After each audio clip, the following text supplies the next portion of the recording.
Greater Manchester police की तरफ से पाकिस्तानी क्रिकेट स्टार हैदर अली को रेप केस इन्वेस्टिगेशन में उनको क्लियरेंस मिल गई है। हैदर अली के खिलाफ जो greater Manchester police rape case जो चला रही थी वो केस पुलिस ने अब ड्रॉप कर दिया है।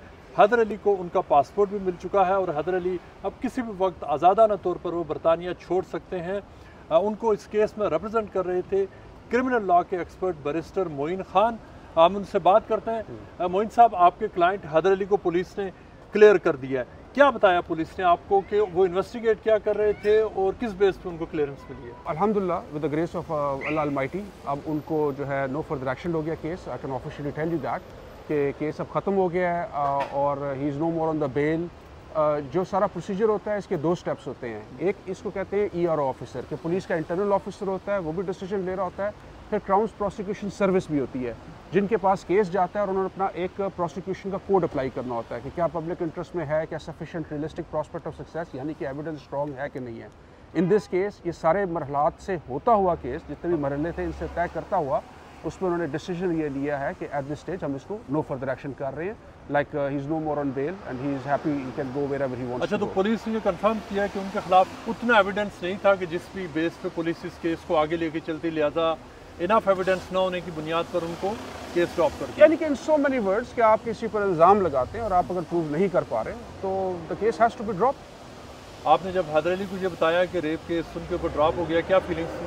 ऑब्वियसली जी, देखिए सबसे पहले तो एक ज़हन में बात आती है कि इंसान बुरा नहीं होता, कई दफ़ा वक्त बुरा चल रहा होता है और जब वक्त बुरा चल रहा हो तो ज़ाहिर बात है कि इंसानी फितरत है, इंसान स्ट्रेस में तो होता ही है। तो ज़ाहिर बात है इससे वेरी एक आप यूँ कह लें कि एक बड़ा रिलीफ है उनके लिए। ये खबर पहले आई थी जब हैदर अली को गिरफ्तार किया गया था, तो जिस तरह से रिपोर्टिंग हो रही थी और जो ग्रेटर मैनचेस्टर पुलिस ने भी प्रेस रिलीज दी, ये लग रहा था कि ये ब्लैक एंड वाइट केस और शायद कोई कोई बड़ा कुछ हो गया।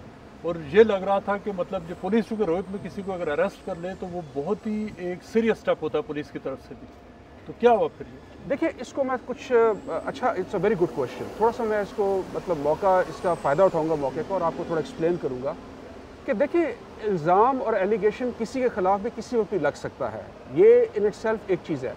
समटाइम्स क्या होता है कि जब इंसान जब डाउन हो या जब इसको कहते हैं गिरते को धक्का देना, तो समटाइम्स सोशल मीडिया में आप यूँ देखें कि सोशल मीडिया का एंटी सोशल मीडिया बन जाता है, जहाँ पे किसी की तज़हीक करना, किसी को ऑलरेडी कोई परेशान है, किसी चीज़ का कोई हादसा हुआ है और उसकी आप बजाय कि ये सोचने के कि चलो नुकसान किसी का हो रहा है तो चलो कोई बेहतरी हो उसके लिए, आप उसको एक ऐसा माहौल पैदा कर देते हैं कि जैसे कोई गलत बात हुई है मीडिया पे। बल्कि मैं देख रहा था इसकी रिपोर्टिंग अर्लियर, ऐसे लगता है कि जज एंड ज्यूरी वो टेलीविजन पे बैठ के या सोशल मीडिया पे बैठ के सबने फैसला सुना दिया है। इन रियलिटी अब मैं आपको बार बार ये इंटरेस्टिंग बात बताता हूँ कि देखें, एक होता है पर्सनल ओपिनियन, एक होता है एक्सपर्ट ओपिनियन।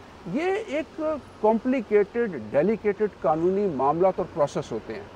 इस केस में जब ये चार्ज हुए थे और आपने रिप्रेजेंट करना शुरू किया तो आपसे बात हुई थी और आप उस वक्त भी कॉन्फिडेंट थे कि ये केस आगे नहीं जाएगा और आप कह रहे थे कि जो कुछ मैंने देखा है, जो एविडेंस देखा है और जो हमारी तैयारी है, जो हमने पेश कर रहे हैं, ये केस ड्रॉप हो जाएगा और वही हुआ। तो ऑब्वियसली हम विक्टिम के जो अलेज्ड विक्टिम थे उनके केस तो वो नहीं कहेंगे कि उन्होंने क्या एलिगेशन लगाए थे, सबको पता। बट अब आपको क्यों यकीन था कि ये केस ड्रॉप हो जाएगा, आगे नहीं जाएगा? क्या वीकनेस ऑफ एविडेंस थी, लैक ऑफ एविडेंस था, क्या था? देखिए कुछ मामला ऐसे होते हैं कि जो एक लेमैन या कॉमन आदमी अपनी आंखों से देख रहा होता है। कुछ मामला ऐसे होते हैं कि जो आप बहैसियत तालिब इल्म कानून के या एक प्रैक्टिसिंग लॉयर आप देख रहे होते हैं। जब आप किसी सिचुएशन को कानून की बुनियाद पे असेस करते हैं, परखते हैं, तो उस वक्त आपको ये एक आपका लीगल माइंड होता है, आपको असेसमेंट होने लग जाती है।